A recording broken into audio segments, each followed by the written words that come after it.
Selamun Aleyküm. Benim adım Hüseyin Gökdemir. Zaza Dili ve Dernek Kültürü Yaşatma Koruma Derneği'nin yönetim kurulu üyesiyim.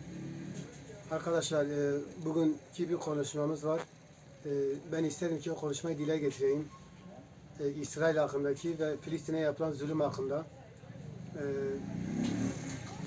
Onları kınıyoruz ama kınamakla tek olmuyor. Önemli olan icraat yapmaktır. Elimizden geldiği kadar onları e, desteklemiyoruz hiçbir zaman. Biz her zaman Müslüman bir insanız, Müslüman bir kavimiz, Müslüman kesimiz. Elimizden geldiği kadar mazlumun yanında olmamız lazım. Her zaman zalim başa gelmemesi lazım. Ee, elimden geldiği kadar ama e, sivil toplum kuruluşlarımızın bazı mitinglerini görüyoruz. Elinden geldiği kadar yapıyorlar. Ondan sonra biz de inşallah buna destek veriyoruz. Elimizden geldiği kadar biz de İsrail'i kınıyoruz. Bu yaptığı zulümlere karşı koyuyoruz. Hiçbir zaman izin vermiyoruz. Allah'ın verdiği bir canı kimse alamaz kolay kolay.